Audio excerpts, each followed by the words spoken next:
Good evening students, welcome to SRS IAS and law academy. आज की जो हमारी करंट अफेयर की क्लास होगी वो साइंस एंड टेक से रिलेटेड होगी और आज का जो हमारा टॉपिक है वो है नासास टेम्पो मिशन। तो देखते हैं सबसे पहले ये न्यूज़ में क्यों है। तो रिसेंटली जो स्पेस एक्स का जो फैल्कन 9 रॉकेट जो है उन्होंने लॉन्च किया है टेम्पो मिशन, जिसकी फुल फॉर्म है tropospheric emission monitoring of pollution. तो ये इंस्ट्रूमेंट जो है ये उन्होंने फ्लोरिडा से जो है उसको लॉन्च किया है स्पेस एक्स का जो फैल्कन 9 रॉकेट है उसके द्वारा। अब देखते हैं ये क्या है, टेम्पो क्या है। Tempo is a NASA device that can track air pollution over north America from space. तो बेसिकली इन्होंने क्या किया है कि जो साइंटिस्ट जो हैं उन्होंने एयर क्वालिटी या एयर पॉल्यूटेंट्स जो होते हैं उसको मॉनिटर करने के लिए और जो एयर पॉल्यूटेंट्स जो हैं उनका एमिशन सोर्स क्या है उसको मॉनिटर करने के लिए उन्होंने क्या किया है कि अपनी एक सैटेलाइट के ऊपर जो है इस डिवाइस को, टेम्पो डिवाइस को जो है वो लॉन्च करके वहाँ पे स्पेस में जो है जियो सिंक्रोनस ऑर्बिट जो है वहाँ पे जो है उसको लॉन्च कर दिया है।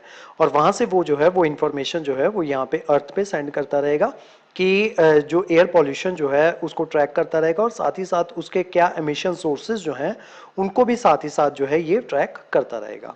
The TEMPO instrument is a grating spectrometer sensitive to visible and ultraviolet wavelengths of the light। तो ये जो है अल्ट्रावायलेट वेवलेंथ जो है और जो विजिबल वेवलेंथ जो है उनको जो है ये उसके रिगार्डिंग उनके अगेंस्ट जो है ये काफ़ी ज़्यादा सेंसिटिव है और उन्हीं की मदद से ये जो है जो एयर पॉल्यूशन जो है उसको ट्रैक करता रहेगा। अब इसके फीचर्स जो हैं वो देख लेते हैं।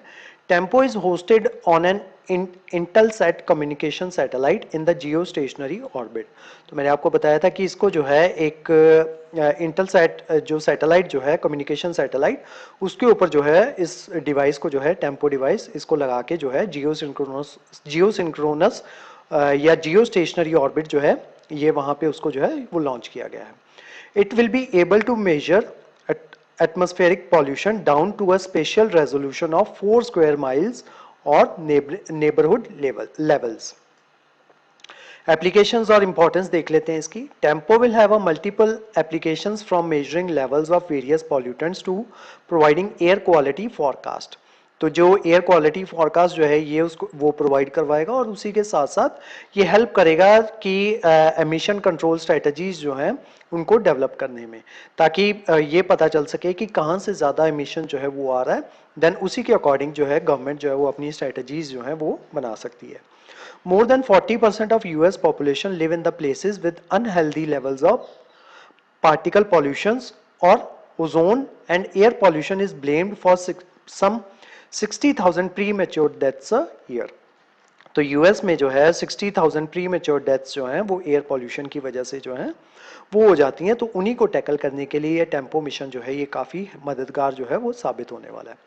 अब देखते हैं जियो स्टेशनरी ऑर्बिट जो है वो क्या होता है। Geostationary orbit is a orbit around earth where satellites orbital period matches the earth rotation. यानी कि जियो स्टेशनरी ऑर्बिट वो ऑर्बिट होते हैं जहां पे जब सैटेलाइट्स जो होती हैं उनको लॉन्च किया जाता है तो वो उसी स्पीड से जो है वो रोटेट करती हैं उस ऑर्बिट में जिस स्पीड से अर्थ जो है वो रोटेट करता रहता है। The height of geostationary orbit is approximately 35,786 kilometres.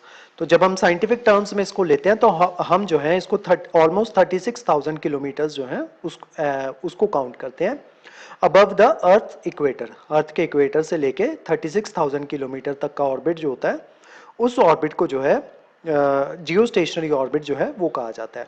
और जो satellites in geostationary orbits में होती हैं उनको जियो स्टेशनरी सैटेलाइट्स जो हैं वो कहा जाता है।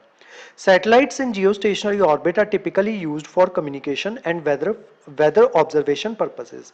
तो जो जियो स्टेशनरी ऑर्बिट्स में सैटेलाइट्स जो जिनको लॉन्च किया जाता है जियो स्टेशनरी ऑर्बिट में वो जनरली या तो कम्युनिकेशन सैटेलाइट्स होती हैं या फिर वेदर ऑब्जर्वेशन सैटेलाइट्स जो हैं वो होती हैं, as they can provide constant coverage of specific region without the need of frequent repositioning। ताकि उनको बार बार रीपोजिशन जो है वो ना करना पड़े, तो वो एक ही जगह की इंफॉर्मेशन जो है जितना पर्टिकुलर एरिया वो कवर करती हैं तो उस एरिया की इंफॉर्मेशन जो है वो रेगुलर वो प्रोवाइड करवाती रहती हैं। तो आज की जो हमारी क्लास थी वो टेम्पो मिशन के बारे में थी। इस क्लास के जो नोट्स हैं वो आपको सेंड कर दिए जाएंगे हमारे टेलीग्राम चैनल पे, और जो हमारे वेरियस व्हाट्सएप ग्रुप्स जो हैं वहाँ पे भी इसके नोट्स जो हैं वो आपको सेंड कर दिए जाएंगे। उसके अलावा हमारे वेरियस कोर्सेज के बारे में इंफॉर्मेशन लेने के लिए आप स्क्रीन पे दिए नंबर पे कांटेक्ट कर सकते हो। तो आज की जो हमारी क्लास थी वो यहीं तक थी। Thank you so much.